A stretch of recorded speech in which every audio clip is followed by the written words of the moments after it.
जो वक्फ बचाओ आंदोलन चल रहा है, वक्फ बचाओ मुहिम, आपने देखा होगा किस तरीके से पश्चिम बंगाल में इसको लेकर दंगा होता है, किस तरीके से भोपाल में इसको लेकर दंगा होता है। चलिए माना कि पश्चिम बंगाल में बीजेपी की सरकार नहीं है, लेकिन भोपाल में तो है ना। तो इसी पर बात करेंगे। और सबसे पहले तो मेरा सवाल ये है कि 7 मई तक ये जो मुहिम है ये लगातार रहेगी, इसमें बड़े बड़े दंगे होने का भी डर है। तो क्या इस सब से बचाने के लिए देश को इस बिल को वापस नहीं लिया जा सकता है क्या? तो अगर कोई ब्लैकमेल करे और सड़कों पर आए और जो अशुभ और ज़रूरी काम जो कि एक मुफीद है देश के लिए, समाज के लिए और मुस्लिम समुदाय के लिए, वो ना हो। आपने सुना था सीए को लेकर भी इसी तरह की आवाज़ें उठी थी। आपको याद होगा आर्टिकल 370 और 35A को जब हटाया गया था, इसी तरह के विद्रोह के स्वर सुनने को मिले थे। और उससे पहले भी, चाहे वो राम मंदिर का मुद्दा हो और चाहे वो रफ़ेल का मुद्दा हो, वो कोई भी फैसले क्या मुमकिन थे अगर हम डर जाते और किसी के इस तरह के ब्लैकमेल करने से या विद्रोह करने से या हल्ला बोलने से हम कतराते। हमें इसकी बिल्कुल फ़िक्र नहीं है। जो ज़रूरी है देश के लिए, समाज के लिए और भारत को एक विकसित देश बनाने के लिए, वो बिल्कुल पूरी तरह से उसके प्रति हम लोग प्रतिबद्ध हैं और कहीं पे भी इसको लेकर कोई गुंजाइश की कोई भी स्कोप नहीं है। शाज़िया जी, देश का विकास कैसे होगा अगर शाहीन बाग जैसा दंगा दोबारा होता है, दोबारा उस तरीके से लोग धरने पर बैठ जाते हैं? तो कहीं ना कहीं ट्रैवल, एक्सपोर्ट, इंपोर्ट सब पर असर पड़ेगा जब रूट्स डाइवर्ट कर दिए जाएंगे, रास्ते रोक दिए जाएंगे। विरोध देखिए हर एक डेमोक्रेसी में होते हैं और होना चाहिए, लेकिन जब देश का कानून बनता है और एक बड़ा कानून होता है और संसद से पास होता है तो वो देश का कानून होता है। आप इसकी चुनौती दे सकते हैं सुप्रीम कोर्ट में, जो इस मामले में भी दी गई है, लेकिन अगर आप विद्रोह करेंगे और उसमें वो एक हिंसक तरीके से होगा तो जाहिर है लॉ एंड ऑर्डर मशीनरी है, उसको उस पर काबू करना पड़ेगा। तो इस डर से कि कोई विद्रोह कर देगा या हंगामा करेगा, देखिए वफ़ के अंदर जो भ्रष्टाचार था उसको ख़त्म करने के लिए, उसमें पारदर्शिता बढ़ाने के लिए, वफ़ का जो मकसद है कि वो गरीब मुसलमानों के जन कल्याण के काम आए, वो मकसद अगर उससे भटके हुए लोग हैं वहाँ पे और बाकायदा एक भू माफिया बनाकर, ज़मींदार और लॉर्ड्स और सरमाएदार बनाकर अगर उस पर उनका दबदबा है और कब्ज़ा हुआ है उनका, और उसके जो उसका जो फ़र्ज़ है और जो मकसद है उससे वो भटक गए हैं, तो जाहिर सी बात है भारत, हमारा देश जो है और हमारी सरकार जो है, उसकी बेहतर देख रेख के लिए, उसकी ऑडिट के लिए और उसमें पारदर्शिता के लिए और उसमें अवैध तौर से कब्ज़े ना हो, इसको ख़त्म करने के लिए जाहिर सी बात है कदम उठाएगी और उसी दिशा में ये बहुत ठोस कदम है और उसका फ़ायदा मुस्लिम समुदाय को है, जिसकी फ़िक्र कर रही है कम से कम ये सरकार। जी, विपक्ष अब ये कहेगा कि 20 करोड़ मुसलमान जो है वो इस बिल का विरोध कर रहे हैं और आप कह रही हैं कि ये बढ़िया है। विपक्ष कुछ भी कहे, विपक्ष ने तो बहुत सारी बातें कही थी। आपको याद है विपक्ष ने क्या कहा था कि आर्टिकल 370 जो है किसी तरह से भी सुप्रीम कोर्ट उसे स्ट्राइक डाउन कर देगा, वो कानून नहीं रहेगा। और विपक्ष इसको लेकर बड़ा खुश था। हर एक बात में मुंह की खाई है। ट्रिपल तलाक आपको याद होगा, मैंने 370 का जिक्र किया, मैंने राम मंदिर का आपको जिक्र किया कि कितनी लंबी वो लड़ाई रही, लेकिन कानूनी लड़ाई हम लोग लड़े और हम जीते। और सीए को लेकर नहीं, एनआरसी उन्होंने जोड़ा था लोगों को वर्गलाने के लिए। अब जब वो कहेंगे तो हम कहेंगे भाई कितने भारतीय मुसलमानों की नागरिकता छीनी गई है, तो भाई कौवा ऊपर उड़ रहा है, कान यहाँ पे हैं, लोग चेक कर सकते हैं। वैसे ही जिस तरह से झूठ बोला जा रहा है और कहा है कि दरगाहों को छीन लिया जाएगा, मस्जिद को छीन लिया जाएगा और सारे कब्रिस्तान छीन लिए जाएंगे, वो साफ़ हो गई बात पार्लियामेंट में भी कि ऐसा कुछ हो नहीं रहा है। बल्कि जो वाकई में असली हकदार हैं ज़मीन के, जो कि सबसे पिछड़े हुए मुसलमान हैं, तो उनके लिए ये ज़मीन दी जाएगी और उनके लिए बेहतर स्कूल हों, तालीम के रास्ते हों, रोज़गार के लिए स्किलिंग सेंटर्स हों, बेवाओं के लिए, जो विधवा हमारी बहनें हैं या जो मज़लूम हमारी बहनें हैं या जो यतीम बच्चे हैं या जो वो सारे बच्चे और बच्चियाँ जिनकी साक्षरता और लिटरेसी बढ़ाने के लिए, जिनकी एजुकेशनल क्वालिफ़िकेशंस को बेहतर करने के लिए क्या कुछ काम होना चाहिए, वो सब होंगे। तो जाहिर सी बात है पूरी तरह से ये 100% सिर्फ़ और सिर्फ गरीब मुस्लिम्स के लिए फ़ायदेमंद है और गरीब मुसलमान सबसे ज़्यादा है। सोचिए कितनी अमीर ये पूरी वक्फ बॉडी के चलते कितना अमीर मुस्लिम कौम हो जाती है। यानी कि आप देखिए कि सारी वक्फ की ज़मीनें अगर पूरे वर्ल्ड में देखी जाएँ, उसमें भारत तो सबसे ज़्यादा अमीर है और ना सिर्फ ये, देश में भी अगर देखा जाए तो अगर सबसे अमीर कोई कौम संपत्ति को लेकर है तो वो मुसलमान है, लेकिन रोना पीटना बचा रहता है कि हमारे मुसलमान तो बड़े गरीब हैं। तुम गरीब क्यों हैं? आपने इन वक्फ की ज़मीनों को अपने अधीन करके, अवैध कब्ज़े करके, मुनाफाखोरी करके, आए बाएँ दामों में उनको बेचकर, मॉल्स होटल्स खुलवाकर, आपने क्यों नहीं मुस्लिम बच्चों के लिए शानदार स्कूल्स खुलवाए, मेडिकल कॉलेजेस खुलवाए, इंजीनियरिंग कॉलेजेस खुलवाए? आपने क्यों नहीं शानदार अस्पताल बनाई है? तो इतने, जब हम बात कर रहे हैं 9 लाख एकड़ की ज़मीनों की, तो आप सोचिए कितनी बड़ी ज़मीन है ये। और उसमें आप सोचिए कि लगातार प्रॉपर्टीज़ बढ़ती जा रही हैं। 2013 तक तो माना जा रहा था कि इतनी प्रॉपर्टीज़ हैं, 17 लाख, 21 लाख हुई थी, और फिर 21 लाख बढ़ जाती हैं। तो अगर इतना गरीब मुसलमान है तो कहाँ से आ रही हैं ज़मीनें? जाहिर सी बात है कुछ ना कुछ अवैध कब्ज़ा है, तो कुछ तो धांधलेबाजी है। इसीलिए आप क्यों तैयार नहीं है कि इसका फाइनेंशियल ऑडिट हो, लेखा जोखा सामने आए, हिसाब किताब हो, ज़मीन कहाँ है, रजिस्ट्रेशन क्यों, कितना है, कितने गज की ये ज़मीन है, इसमें कितनी ज़मीन रेंट पर दी जा रही है, कितनी ज़मीन को बेचा जा चुका है, किसने बेचा, किस अधिकार से बेचा, ये सारे सवाल तो जानने चाहिए। क्योंकि अगर जिनको वक्फ की फ़िक्र होगी, जिनको फ़िक्र होगी उन वाकिफ़ की, जिन लोगों ने ज़मीनें दी हैं, जो अल्लाह के नाम दी हैं, तो नाम तो अल्लाह के दी गई है, किसी ख़ास मुल्ला के नाम तो दी नहीं गई है, किसी ख़ास होटल के लिए या किसी के पैसे कमाने के लिए, बिज़नेस के लिए तो दी नहीं गई है। तो वो तो काम पूरा, तो मज़हब का काम तो पूरा भी होना है ना। तो ऐसा चीज़ होनी चाहिए जो संविधान सम्मत भी हो, कुरान सम्मत भी हो, मज़हब सम्मत भी हो। शाज़ा जी, आप खुद आप मुस्लिम समाज से आती हैं, आप खुद एक मुस्लिम महिला हैं, आपको वक्फ बोर्ड समझ आया, लेकिन आपको ऐसा नहीं लगता कहीं ना कहीं सरकार की ये नाकामी है कि 6-7 महीने हो गए जब ये बिल लाया गया था और अभी तक ये बिल मतलब एक तरीके से मुसलमानों को क्लियर ही नहीं हो पाया कि उनके फ़ायदे में है या ये उनके विरोध में बिल लाया गया है? देखिए, ख़ास किस्म की राजनीति लगातार होती आई है।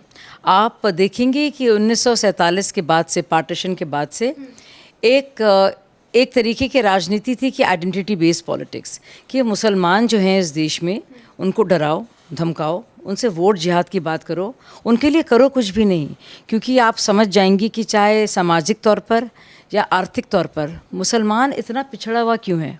आप अगर इनकी बनाई हुई भी कमीशंस आप देखेंगे, कमिटीज़ देखेंगी, अब सचर कमीशन रिपोर्ट हो तो आप देखेंगे सबसे गरीब मुसलमान हैं, और वो कांग्रेस शासित राज्यों में सबसे ज़्यादा गरीब है। ये कम्युनिस्ट सबसे ज़्यादा बात करते हैं, उन शासित राज्यों में कितनी बुरी उसकी हालत है। सबसे कम एजुकेशन है, सबसे कम माइक्रो क्रेडिट लोन मिलने की उसकी फैसिलिटीज़ की उसकी योग्यता है। उसके अलावा आप देखेंगे कि उसकी नुमाइंदगी जो सरकारी जॉब्स में है, प्राइवेट जॉब्स में है, पुलिस में है, और कितनी कम है। तो इसकी वजूहत क्या है? इसकी वजह ही यही है, यही पार्टीज़, ये फ़र्ज़ी सेकुलर पार्टीज़ हैं। दरअसल ये मुसलमान को अंधकार में रखना चाहती हैं और गरीबी में रखना चाहती हैं। पढ़ लिख जाएगा मुसलमान तो उनसे पूछेगा भाई हमारे हक़ का ज़मीन दो, हमारे हक़ की है ज़मीन, और इसी के चलते इनको घबराहट हो रही है। अब ओवैसी जी के आप खुद देखिए, कितने माना जा रहा है कि 100 करोड़ से ज़्यादा 100 एकड़ की ज़्यादा की ज़मीन पर 100 एकड़ की ज़्यादा की ज़मीन पर ओवैसी साहब ने का अपना पूरा दबदबा है, उन्होंने अपने नाम कर ली है। वहाँ पे एक बिज़नेस मॉडल की तरह, खैरात या सदक़े की तरह नहीं, वो गरीबों का, गरीब मुसलमान का फ़ायदा कर रहे हैं। बाकायदा उनकी यूनिवर्सिटीज़ चल रही हैं और कॉलेजेस चल रहे हैं। अच्छा शाज़िया जी, जैसे कांग्रेस अगर ये बोले कि मुसलमानों के हितैषी हैं, सपा अगर ये चीज़ बोले तो आप वो कहीं ना कहीं अब नकार सकते हैं, क्योंकि उन्होंने संसद में उतना विरोध नहीं किया। राहुल गांधी जी भी संसद में नहीं बोले, लेकिन ओवैसी जी तो इतना नाराज़ हो गए कि उन्होंने बिल की कॉपी ही फाड़ दी। तो उनको तो आप हितैषी बताएंगे ही ना मुसलमानों का, वो तो एक तरीके से भला कर रहे हैं। कैसे भला कर रहे हैं? कि उनको ऐसा लग रहा है कि ये जो बिल है ये मुसलमानों के विरोध में आया है। ऐसा क्यों लग रहा है उनको? क्या ओवैसी जी एक बार भी कुरान शरीफ की कोई आयत पढ़ के आपको बता पाएँ कि जो सदक़े का मतलब है और जो गरीब की मदद का मतलब क्या है? क्या ओवैसी जी एक बार बता पाएँ कि जितनी भी ज़मीन उन्होंने कब्ज़ाई है और उनके परिवार वालों ने, उनके परिवार वालों को इसमें फ़ायदे क्यों मिल रहे हैं और आम गरीब मुसलमान को जो हैदराबाद का रहने वाला है उसको क्यों नहीं मिल रहे हैं? क्या ओवैसी जी ने आपको अभी तक बताया है कि कितनी ज़्यादा ज़मीन जो वफ़ के अधीन है उनके यहाँ पर भी और बाकी जगह में, उसमें गरीब मुसलमानों के लिए क्या किया गया है? इसका जवाब दें ओवैसी जी। वो तो ये कहते हैं कि जैसे हिटलर शासन कर रहा था वैसे ही मोदी जी शासन कर रहे हैं, मुसलमानों को गैस चैम्बर में भर के मार रहे हैं। वो दुनिया जा देख रही है ना क्या हुआ है, वो तो दुनिया देख रही है, कोई भी कुछ भी कह सकता है। अब देखिए, कॉमेडी करने के लिए तो बहुत से लोग मौजूद हैं, लेकिन अगर ओवैसी से कोई सवाल ये पूछे कि आप बताइए इतने सालों से जब मुसलमानों के लिए किसी ने आवास योजना के तहत घर नहीं बनाए, उज्ज्वला योजना के तहत घरों में जाकर बाकायदा उनको सब्सिडी नहीं दी गैस की और गैस का चूल्हा नहीं दिया, और इतने सालों से मुद्रा योजना के तहत उनको कुछ पैसे ताकि वो कुछ काम आगे बढ़ाएं, जनधन योजना की तरह उनके बैंक में एंट्री नहीं दी और अब तक नहीं दी, तो आपने क्या किया उसके बारे में? आपने क्यों नहीं किया? ऐसा कैसे संभव हो पाया कि मोदी जी वो काम कर पाए?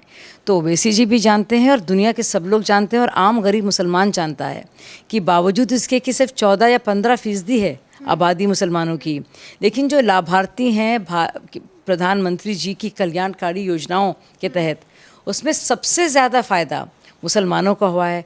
मुसलमानों का फ़ायदा हिंदुओं, सिखों, पारसियों के निस्बत अगर तुलना की जाए ज़्यादा हुआ है। अच्छा, 1995 का जो वक्फ एक्ट है उसको मैं देख रही थी, तो उसमें एक लाइन लिखी हुई है कि प्रोवाइडेड फर्दर, और फिर कि महिलाएं जो हैं वो भी वक्फ बोर्ड में इंक्लूड करी जाएंगी, 2 महिलाएं।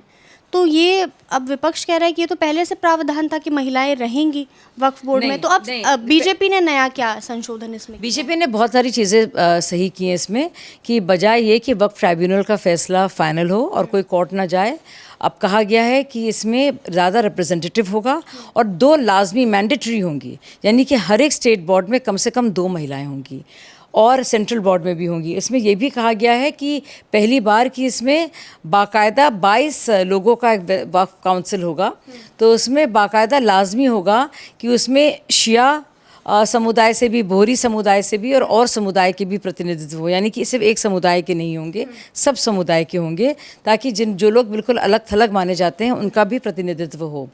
और इसके अलावा इसमें यह भी कहा गया है कि जो भी डीएम होगा वो तय करेगा, और वक्फ बाय यूज़र कि भाई हमारा वक्फ है, ये हमारी वक्फ की ज़मीन है, कागज़ हो ना हो, किसी को पता है ना हो, हम बस मान लेंगे, इससे काम नहीं चलेगा।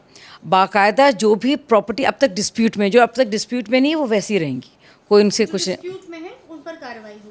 हाँ, उनको बताना पड़ेगा और रजिस्ट्रेशन उनका किया जाएगा, और 6 महीने में रजिस्ट्रेशन ज़रूरी है। आप सोच सकते हैं कि Malaysia, Indonesia, Saudi, Iran, Turkey, हर जगह सरकार ही देखती है, जहाँ चाहते नहीं सरकार देखे, यानी कि मुस्लिम देशों में सरकार पूरी तरह से देख रही है, लेकिन ये देश जो एक सेक्युलर देश है, डेमोक्रेसी है यहाँ पे, जो मुस्लिम देश नहीं, लेकिन यहाँ पे नहीं चाहते कि सरकार देखे। सरकार अगर सिर्फ रेगुलेट करना चाह रही है, आप वो भी नहीं चाहते हैं, तो मतलब किस तरह आप ये एग्जाम्पल कहाँ, और वक्फ बाय यूज़र का जो आप चाह रहे हैं कि आपको दिया जाए ये प्रावधान, उसको हटाया ना जाए, तो आप ये किस इस्लामिक लॉ के तहत या किस ऐसी इस्लामिक कंट्री के तहत आप इसका कोई एक एग्जाम्पल, उदाहरण दे सकते हैं जहाँ ऐसा होता है? मतलब ये तो डकैती है ना सरेआम, ये मेरी ज़मीन है, हम ले लेंगे, तो डकैती भी तो नहीं हो सकती ना देश मज़हब के नाम पर। जी, आखिरी सवाल मेरा है, जब मैं ग्राउंड पर गई तो एक लोगों को जो तकलीफ सबसे ज़्यादा मुस्लिम समाज को मिली वो ये कि गैर मुसलमानों को वक्फ में क्यों शामिल किया जा रहा है। देखिए, अगर 22 लोग वक्फ काउंसिल में हों या 11 लोग हों, तो अगर 2 लोग, स्टैट्यूटरी बॉडी है वो, उस जो वक्फ की बॉडी है, वक्फ का जो काउंसिल है या बोर्ड है, उनका काम नमाज़ें पढ़ाना नहीं है, उनका काम इमामत करना नहीं है, उनका काम प्रशासनिक है, रेगुलेशन है, यानी कि ना तो वो कब्रिस्तान में धार्मिक काम करेंगे, ना मस्जिद में जाकर कोई धार्मिक काम करेंगे, उनका देख रेख है, फाइनेंशियल काम वो है, और वो फाइनेंशियल काम ज़रूरी है कि कितना घाटा है, कितना मुनाफा है, कितना रजिस्ट्रेशन हुआ है, कैसे देख रेख है, उसमें आपको किसी मज़हब का होना ज़रूरी नहीं है। और अगर लोकल जो आपका माइनॉरिटी अफेयर्स मिनिस्टर हो या उसके रिलेटेड अधिकारी हो, वो मुस्लिम भी हो सकता है और हिंदू भी हो सकता है और सिख भी हो सकता है, जैसे हमारे डीएम से हर जगह काम करते हैं, वो हर एक रिलीजन के होते हैं, वो ओबीसीज भी होते हैं, दलित भी होते हैं, हिंदू भी होते हैं, मुस्लिम भी होते हैं, और वो सरकारी काम करते हैं। तो ऐसा तो नहीं है कि वो पूरा गणित आपका गड़बड़ा जाएगा और आप पूरी तरह से मेजॉरिटी हो जाएगी। अगर 2 नॉन मुस्लिम रहेंगे और वो प्रशासनिक काम के लिए, टेक्निकल काम के लिए, फाइनेंशियल ऑडिट के लिए होंगे, तो उसमें क्या दिक्कत है?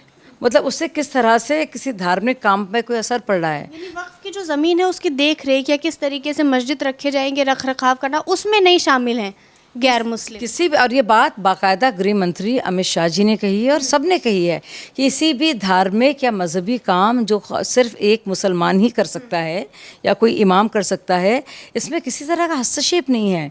वो जैसे आप जाते हैं अपने बैंक मैनेजर के पास, आप तो नहीं कहेंगे ना कि जो हमारा बैंक मैनेजर है उसको इसी रिलीजन का होना चाहिए। वो मैनेजर अपना काम कर रहा है। अगर आप जाके कहेंगे कि जो हमारा अकाउंटेंट है वो जो है भैया हम मुसलमान हैं तो मुसलमान ही होना चाहिए, वो अकाउंटेंट का काम कर रहा है। जो आपका वकील है तो आप वकालत करा रहे हैं, आप तो ही नहीं कहेंगे कि वो है। अगर भी आपको अपनी पूजा करानी होती या इबादत से जुड़ा कोई काम होता तब आप देखते हैं भैया, अगर आप ज़ाहिर है भाई अब नमाज़ें अगर मुझे पढ़वानी हो तो हम भाई ज़ाहिर है अब किसी मुसलमान से करा सकते हैं जो जानता है उसके बारे में। लेकिन अगर मुझे फाइनेंशियल ऑडिट कराना है या देख रेख देखना है और पूरा हमें तैयारी रखनी कि मेंटेनेंस कैसा हो रहा है, मैनेजमेंट कैसा चल रहा है, कहाँ पे क्या हिसाब किताब है, मंथली तौर पर क्या कहाँ से कहाँ कितना रेंट आ रहा है, कितना टैक्स भरा जा रहा है या नहीं भरा जा रहा है, तो उसमें तो मुझे किसी रिलीजन के होने की ज़रूरत नहीं है। मुझे तो योग्यता और मेरिट के अनुसार ही रखा जाएगा। आपका बहुत बहुत धन्यवाद शाज़िया जी। ये देखा आपने क्या कहना था बीजेपी के राष्ट्रीय प्रवक्ता शाज़िया जी का, जो पत्रकार भी रह चुके हैं जैसे मैंने आपको शुरुआत में बताया, और ये खुद मुस्लिम समाज से आते हैं और इन्होंने अब शायद लोगों के लिए समझना बेहतर होगा कि किस तरीके से जो वक्फ अमेंडमेंट बिल है वो मुसलमानों के विरोध में नहीं है बल्कि जो गरीब तबके का मुसलमान है उसकी सहायता के लिए सरकार ला रही है। ऐसी तमाम जानकारियाँ आपके लिए मैं लाती रहूँगी और तमाम लोगों के पास चलूँगी, वक्फ पर बात करूँगी। आप बने रहिए हमारे साथ।